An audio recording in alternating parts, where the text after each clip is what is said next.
అదే RTV app వార్తల్ని క్షణాల్లో చదివే అవకాశం ఉంటుంది. ఒక న్యూస్ పేపర్, ఒక టెలివిజన్ ఛానల్ మీ చేతుల్లో ఎప్పుడూ ఉంటాయి.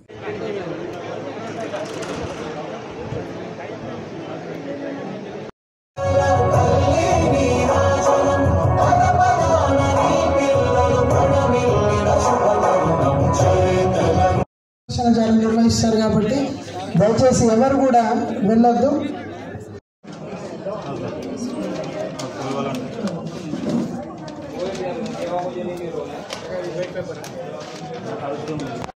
మన ఆర్డీఓ గారు మీకు మళ్ళీ పీపీటీ ప్రదర్శన అవగాహన కల్పిస్తారు కాబట్టి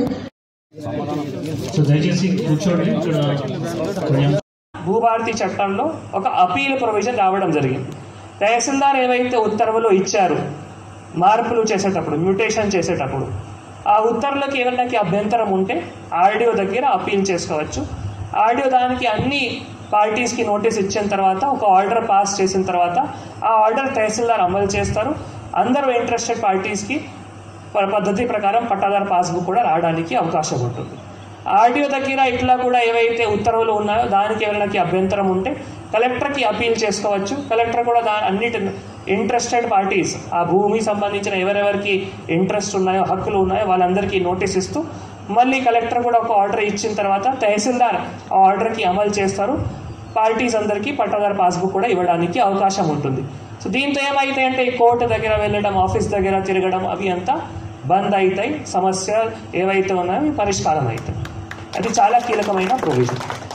తర్వాత ఇప్పుడు ఎవరైతే ఇట్లా అపీల్ కోసం రావాలి వాళ్ళకి మళ్ళీ అపీల్ ఎట్లా చేయాలి, దానికి కొంత ఉచిత న్యాయం సహాయం కావాల్సి ఉంటుంది. లేదు అడ్వకేట్ దగ్గర వెళ్ళడం, మళ్ళీ అక్కడ డబ్బులు ఖర్చు పెట్టడం. ఉచిత న్యాయ సహాయం కోసం కూడా చట్టంలో ప్రొవిజన్ ఉంది. ఇట్లా ఎవరైతే నిరుపేదలు ఉన్నారు, బలహీన వర్గాలు ఉన్నాయి, చిన్న రైతులు ఉన్నారు, వాళ్ళకి అపీల్ కోసం కూడా ఉచిత న్యాయ సహాయం కూడా ఇవ్వడానికి చట్టంలో ప్రొవిజన్ ఉంది. అవి కూడా ఎట్లా అంటే ప్రభుత్వం పారాలీగల్ ఎయిడ్స్ ఉన్నారు. ఇంతకుముందు పారాలీగల్ ఎయిడ్స్ ప్రతి ఒక్క జిల్లాలో ఉండేవారు. ఇప్పుడు మళ్ళీ ఆ పారాలీగల్ ఎయిడ్స్ ద్వారా కానీ లేదు ఇంకా ఎవరైనా మెకానిజం ద్వారా కానీ వాళ్ళు పారాలీగల్ ఎయిడ్స్ ఇట్లా జిల్లాలో ఉంటారు. వాళ్ళే ఎవరైతే మన కోర్టులో ఫర్ ఎగ్జాంపుల్ ఆర్డీఓ కోర్టు దగ్గర ఎవరైనా వచ్చిండ్రు, వాళ్ళు అడుగుతారు నేను ఎట్లా అప్లై చేయాలి. ఆర్డీఓ ఆఫీస్లో ఒక పారాలీగల్ ఎయిడ్ ఉంటారు. ఆ పర్సన్ ఎవరైతే అర్జీదారు ఉన్నారో ఆయన గైడ్ చేసిన తర్వాత ఉచిత న్యాయం సహాయం ప్రొవైడ్ చేసి ఆర్డీఓ దగ్గర అపీల్ చేయించుకోవడానికి వెసులుబాటు కూడా ఉంటుంది. ఇది చాలా ఇంపార్టెంట్ ప్రొవిజన్. ఇప్పటి వరకు ఏ చట్టంలో ఈ ప్రొవిజన్ లేకుంటే ఈ చట్టంలో ఈ ప్రొవిజన్ రావడం జరిగింది.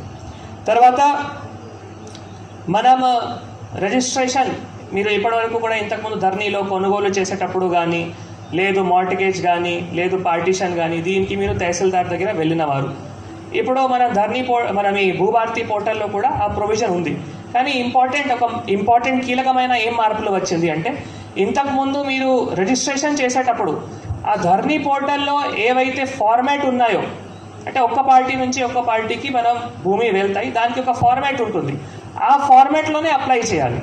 అంటే ఇద్దరు పార్టీస్కి సొంత రాయడానికి రిజిస్ట్రేషన్ యాక్ట్ 1908 ప్రకారం ఒక కాయిదం ఇద్దరు పార్టీస్ రాసుకొని మళ్ళీ అక్కడ ఎంఆర్ఓ దగ్గర రిజిస్ట్రేషన్ చేయాలి అంటే ఆ ప్రొవిజన్ లేకుంటే మీరు తప్పకుండా ఆన్లైన్ పోర్టల్లోనే, ధరణి పోర్టల్లే ఆ ఫార్మాట్ డౌన్లోడ్ చేయాలి. ఫార్మాట్ డౌన్లోడ్ చేసిన తర్వాత ఎవరైతే సెలర్ ఉన్నారో, బయర్ ఉన్నారో వాటన్నిటికీ మళ్ళీ అక్కడ సంతకం ఉండాలి, విట్నెసెస్ ఉండాలి. ఆ ఫార్మాట్ ప్రకారమే మీరు మాత్రమే సబ్మిట్ చేయాలి. కానీ ఇప్పుడు అన్ని ప్రొసీజర్ తప్పకుండా ఫాలో చేయాలి. కానీ ఆ ఫార్మాట్కి ఎందుకు మనం డిపెండ్ అవ్వాలి? మన రిజిస్ట్రేషన్ యాక్ట్ 1908లో ప్రొవిజన్స్ ఉన్నాయి. ఆ ప్రొవిజన్ ప్రకారం సెలర్ అండ్ బయర్ వారు ఇద్దరు ఇంట్రెస్టెడ్ అయితే వారు సొంత కూడా ఆ యాక్ట్ ప్రకారం ప్రొవిజన్స్ రాసుకొని కూడా తహసీల్దార్ దగ్గర రిజిస్ట్రేషన్ చేయడానికి కూడా అవకాశం ఉంటుంది. అంటే ఒక ఆన్లైన్ పోర్టల్కి మాత్రమే పరిమితం లేకుండా రిజిస్ట్రేషన్ యాక్ట్ 1908లో కూడా ఏవైతే ప్రొవిజన్స్ ఉన్నాయో అవి కూడా పాటిస్తూ రిజిస్ట్రేషన్ చేయడానికి, అండ్ రిజిస్ట్రేషన్ అయిన తర్వాత వెంటనే మార్పులు కూడా అవుతాయి. రిజిస్ట్రేషన్ అయింది ఆటోమేటిక్గా మార్పులు అవుతాయి. సో ఎవరైనా ఇక్కడ సెలర్ బయర్ ఉన్నారో సో వాటికి సంబంధించిన పట్టాదారు పాస్బుక్లో కూడా ఇమీడియట్గా మార్పులు కూడా వస్తాయి. ఇది కూడా ఒక ఇంపార్టెంట్ ప్రొవిజన్. సాదా బైనామా క్రమబద్ధీకరణ. సో సాదా బైనామా క్రమబద్ధీకరణ మనం 2020 సంవత్సరంలో అక్టోబర్ నుంచి డిసెంబర్ వరకు చాలా మంది అప్లై చేశారు. వాళ్ళు ధరణిలో ప్రొవిజన్ అప్పుడు లేదు. సో అందుకే హైకోర్టు సాదా బైనామా క్రమబద్ధీకరణకి ఒక ఆర్డర్ ఇచ్చింది, ఇవి జరగకూడదు. మరిన్ని వీడియోస్ కోసం ఛానల్ ని సబ్స్క్రైబ్ చేయండి, లేటెస్ట్ అప్డేట్స్ కోసం వాట్సాప్ ఛానల్ ని ఫాలో చేయండి, అండ్ లింక్ డిస్క్రిప్షన్ లో ఉంది.